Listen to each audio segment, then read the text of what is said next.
Pero en medio de toda esta conmoción, un pensamiento inquietante comenzó a formarse en mi mente. Por un segundo, una duda dolorosa me atravesó el corazón. Si mis queridos amigos David y May hubieran estado presentes en este momento, ¿acaso Dios y la Virgen María habrían escogido sus apellidos en lugar del mío? ¿Me habría quedado yo sin ser considerada digna de tan sagrada obra? La pregunta me persiguió en silencio, mezclando la alegría del momento con una sombra de incertidumbre sobre si realmente merecía este honor divino. Cuando llegué a casa, mami ya estaba celebrando la noticia. Había recibido la llamada de la Madre Superiora y su rostro irradiaba orgullo y emoción. Pero yo no compartía su entusiasmo. Algo dentro de mí se resistía al celebrarlo. Me senté a su lado y le expliqué todo con lujo y detalles. La revolución que se había desatado en el salón de clases, las protestas de los varones, los papelitos en la copa sagrada y cómo mi nombre había sido elegido junto al de la niña pelirroja. Mami me escuchaba con ternura, asintiendo comprensivamente mientras yo derramaba todas mis emociones. Pero mami, le dije con la sinceridad de mi ignorante infancia, no me siento digna de esto. Sus ojos se llenaron de preocupación maternal. Continué explicándole lo que había aprendido en el catecismo, que el llamado para servir en el altar o en cualquier otro servicio sagrado es un llamado divino de fe. Recordaba las enseñanzas sobre cómo ese llamado se convierte en una misión sagrada para la Iglesia Católica y para honrar a nuestra Madre, la Virgen María. Era una tarea que debía cumplirse con honor, dignidad y pureza de corazón. ¿Y si Dios se equivocó conmigo, mami? Continué preguntando. ¿Y si no soy lo suficientemente buena para esta misión tan importante? Pregunté con lágrimas asomándose en mis ojos, cargando el peso de una responsabilidad que, a mi corta edad, me parecía inmensa. Una vez que mami me escuchó con paciencia, recuerdo vívidamente cómo limpió mis lágrimas con delicadeza y me consoló con palabras que aún resuenan en mi corazón. Mija, Dios estará contigo en cada paso. Todo va a estar bien. Él no se equivoca. Sus palabras me tranquilizaron, pero la ansiedad persistía. Recuerdo esa noche no tenía muchos deseos de cenar ni de estudiar. Solo podía pensar en ese día tan trascendental cuando tendría que subir al altar sagrado de la Virgen María y de Jesucristo y servir por primera vez. Las imágenes del salón revolucionado se repetían una y otra vez en mi mente y mientras daba vueltas en la cama, me preguntaba, ¿será que la salvación se obtiene a través de estos actos? ¿Acaso la gracia de la Virgen será derramada en mi vida por servir en su altar? Necesitaba urgentemente respuestas. El viernes llegó como un torbellino. Una monja vino a recogernos a mí y a mi compañera de clases, la niña pelirroja. Nos dirigimos a otro salón donde estaban reunidos los estudiantes de sexto grado, quienes también participarían en la ceremonia. Formamos una fila india perfectamente ordenada y la monja nos asignó nuestras responsabilidades sagradas. Yo llevaría un envase de cristal con el vino consagrado y mi compañera de clases portaría el recipiente con agua. Todos practicamos meticulosamente los pasos ceremoniales en el salón, midiendo cada movimiento, cada genuflexión. Luego nos dirigimos en procesión hacia la iglesia, donde realizamos el ensayo general en el altar verdadero. Mi compañera de clases no me dirigió ni una sola palabra durante todo el proceso, pero pude ver en sus ojos la misma concentración intensa que yo sentía. Ambas estábamos completamente dispuestas a ejecutar todo esto sin cometer el más mínimo error. Sabíamos que los revolucionarios, como llamaban mentalmente a los varones que se habían opuesto, estarían observando cada uno de nuestros movimientos, esperando quizás que falláramos. Fue un momento extremadamente difícil para nuestra corta edad, un momento donde todo tenía que hacerse con precisión absoluta y cuidado reverencial. La presión era inmensa, pero también sentía que estaba viviendo algo histórico. Llegó el gran día, domingo. Estábamos todos temprano en la sacristía, en la parte posterior de la capilla. Las monjas, junto con las madres presentes, nos ayudaban cuidadosamente a vestirnos con la sotana blanca y roja que marcaba nuestra nueva dignidad como siervos y siervas al servicio del altar. De repente, mami se me acercó acompañada por la monja principal. La monja me miró directamente a los ojos y me preguntó en inglés con un tono urgente pero maternal: María Isabel, ¿recuerdas la parte cuando ustedes se dirigen hacia la puerta lateral para subir la escalera y ubicarse en el altar? Recuerdo que le respondí con seguridad que sí, recordaba lo practicado. Ella continuó preguntándome: ¿recuerdas al estudiante que cuando el sacerdote eleva la hostia consagrada y el cáliz durante la consagración tiene que tocar la campanilla? Continuó preguntando. Sí, lo recuerdo, afirmé. Su expresión se volvió más seria y me dijo: él no pudo asistir hoy. Está enfermo y necesito que tú hagas exactamente lo que él debía hacer. Todo en el altar, ella añadió, sigue un orden sagrado y litúrgico, y no puedo alterar ese orden divino. ¿Lo harías?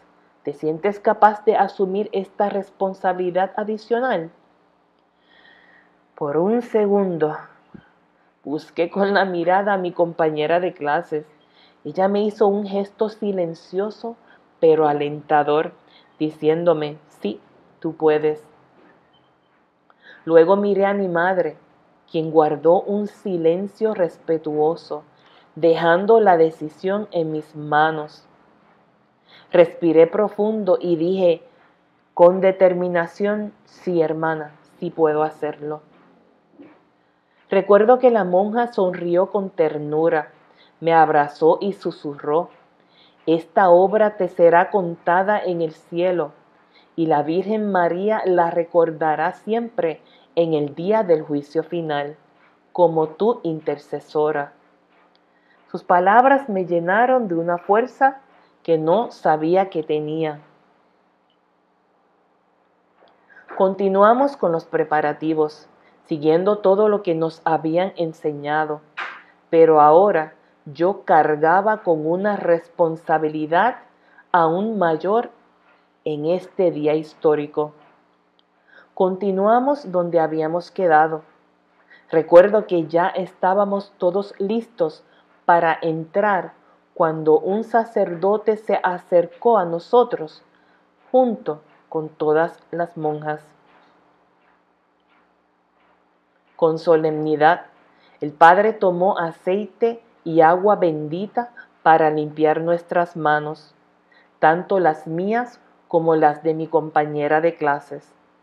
Mientras realizaba este ritual purificador, nos explicó que este aceite sagrado quedábamos consagradas como siervas para la tarea que nos esperaba. Ahora sí son dignas de llevar el vino y el agua al altar, nos dijo con voz grave y respetuosa. Cárguenlos con reverencia. Cuando finalmente entramos todos en orden procesional a la iglesia, no podía creer que una vez más me estaba acercando al lugar más sagrado de la iglesia, el altar. Mientras caminaba por el pasillo central, sentía el peso de las miradas. Muchos feligreses fijaron su atención en mi compañera de clases y en mí. Podía escuchar las murmuraciones a nuestro alrededor. Niñas siervas, decían algunos en inglés, con un tono de admiración mezclado con asombro. Otros nos observaban con cierto escepticismo, como si cuestionaran si nosotras éramos realmente dignas de realizar tan sagrada tarea. Sus miradas parecían preguntarse si dos niñas pequeñas podían manejar la responsabilidad de este momento tan solemne.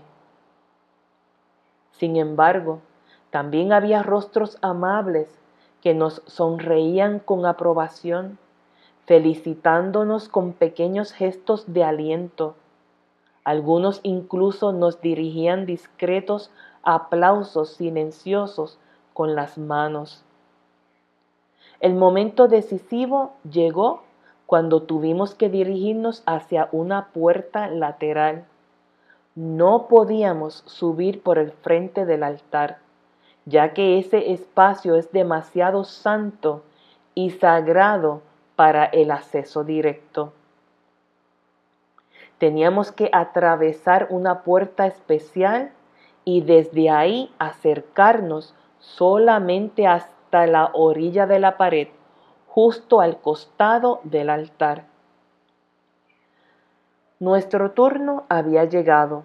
Con manos temblorosas pero decididas, le entregamos los recipientes de cristal al sacerdote. Él ungió ambos envases con aceite santo, santificándolos para su uso en la Eucaristía. Entonces nos giramos hacia la pared como nos habían instruido. Puse mi mirada fija en la pequeña campanilla que descansaba debajo del altar, colocada cuidadosamente sobre una tela blanca inmaculada. Me acerqué un poco más al altar, sintiendo cómo mi corazón latía con fuerzas por los nervios. Mantuve mi atención completamente concentrada, esperando el momento preciso. Cuando el sacerdote elevó la hostia hacia el cielo y pronunció con voz solemne las palabras sagradas: "Este es mi cuerpo", yo hice sonar la campanilla. Fue un momento de consagración pura, exactamente como nos habían enseñado las monjas. El sonido cristalino de la campanilla se elevó por toda la iglesia, marcando el instante más sagrado de la misa, cuando el pan se transforma en el cuerpo de Cristo. En ese momento recuerdo que sentí una mezcla indescriptible de responsabilidad, honor y conexión espiritual profunda. Tras recibir la indicación del sacerdote, nos dirigimos en silencio hacia las escaleras para ocupar nuestros lugares. Aunque externamente parecía una joven devota que había cumplido con su deber en el altar santo, internamente la inquietud me consumía. Me preguntaba si este acto de servicio realmente complacía a Dios, si mis esfuerzos eran genuinos o simplemente una formalidad vacía. Las dudas, lejos de disiparse, seguían creciendo en mi interior. Al salir de la iglesia, mi padre nos esperaba en el auto y me felicitó con un abrazo. Recuerdo que le conté a mi madre sobre mis inquietudes, pero un silencio invadió a mis padres. Observé que no se dirigían la palabra en todo el camino.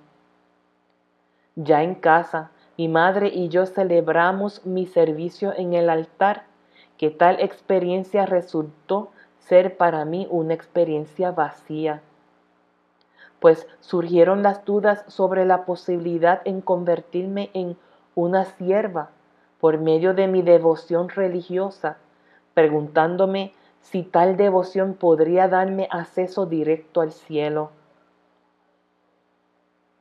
Recuerdo que me sentía exhausta de tratar de cumplir con todas las exigencias de la Iglesia Católica, agotada de intentar complacer a Dios, a la Virgen y a Jesús como me enseñaron por tradición. Pero la celebración se interrumpió cuando fui a buscar a mi padre y lo encontré empacando su ropa. No hizo falta que lo dijera, supe que no era un viaje. Sus manos, que solían arreglar mis juguetes o acariciar mi cabeza al dormir, doblaban camisas con una frialdad mecánica, como si ya no le pertenecieran. Me miró con esa tristeza que no necesita palabras. Me abrazó tan fuerte que sentí que era un adiós disfrazado de cariño. Debo tomar decisiones importantes, me dijo. Terminó de empacar y, sin un festejo, sin una sonrisa para mi celebración, bajó las escaleras tomándome de la mano. Su piel estaba fría. Mi madre se quedó al otro lado del pasillo, convertida en una estatua de silencio y de reproches. Él solo asintió hacia ella, un gesto cortante que selló años de historia. Yo caminé detrás, arrastrando los pies como si el suelo se hubiera vuelto lodo. La maleta, esa maleta fea que se balanceaba en su mano, donde por un segundo pensé que empacó todas sus promesas rotas y de noches en las que yo no leería cuentos juntos a mi cama. El divorcio no solo tocó nuestra puerta, la derribó a patadas, indiferente al llanto que quedó atrapado en mi garganta. De pronto, la casa se volvió enorme y vacía, llena de ecos que repetían ¿por qué? Me sentí como un altar abandonado. El mismo Dios al que había servido con manos temblorosas ahora me devolvía el fervor convertido en ceniza. ¿Había sido yo? La duda me corroía.